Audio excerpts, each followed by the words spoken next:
kalau PCOS kita bisa tahu dari mana? Kalau mau cek kondisi rahim atau cek kesuburan bagaimana? Baik, ini juga banyak pertanyaannya, bagus nih pertanyaannya.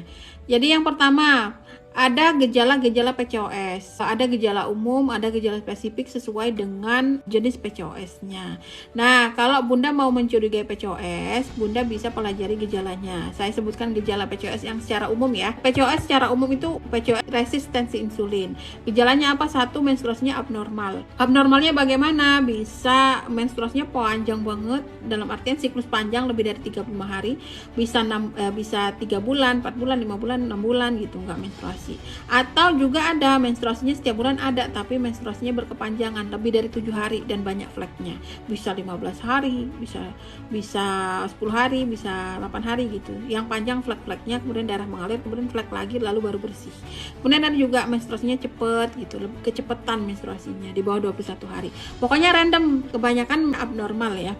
Kemudian tanda berikutnya ya, mengalami hirsutisme. Hirsutisme itu artinya Bunda memiliki rambut-rambut halus yang tumbuh di satu, yang paling akurat itu yang tumbuh di area areola puting ya, yang bagian hitam-hitam puting itu. Kemudian yang kedua yang akurat juga di jari kaki, pangkal jari kaki itu. Kemudian di pipi, dahi atau kening, kemudian di punggung, tangan, lengan, kemudian paha dan betis gitu. Jadi yang paling akurat hirsutisme menandakan dia hiperandrogen adalah tumbuh rambut halus di area puting. Kemudian secara physically biasanya gendut, mudah naik berat badan, sulit turun berat badan, bentuk tubuhnya bentuk apel, kemudian punya belly fat. Nah, itu tanda-tandanya ya. Yang paling umum itu, tapi kan ada PCOS yang spesifik. Nah, tidak saya jelaskan di sini ya.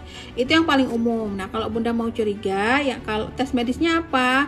Yang pertama, USG transvaginal di hari kedua atau ketiga menstruasi, kalau menstruasinya normal 21-35 hari ya. Kemudian nanti USG lagi hari ke-14 perkiraan masa subur. Kalau ditemukan sel telurnya kecil-kecil, maka itu satu sudah mengindikasi mendekati diagnosa PCOS. Tidak berhenti di sana, harus satu kali lagi tes. Yang paling basic, tes apa yang berkaitan dengan PCOS? Minimal tes hormon. Hormon apa yang dites?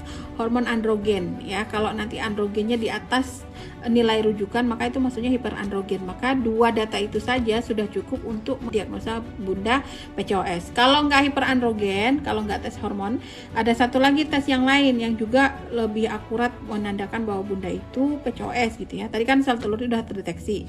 Nah, ada satu lagi tes resistensi insulin. Untuk tes resistensi insulin nggak cukup dengan tes gula darah, harus tes glukosa darah, kemudian insulin puasa ya, kemudian indeks HOMA-IR, kemudian HbA1c, hemoglobin terglikolisasi gitu. Nah, itu tesnya. Kalau dia tinggi ya, tinggi aja walaupun masih normal, itu udah menandakan insulinnya udah pengaruhi PCOS gitu ya.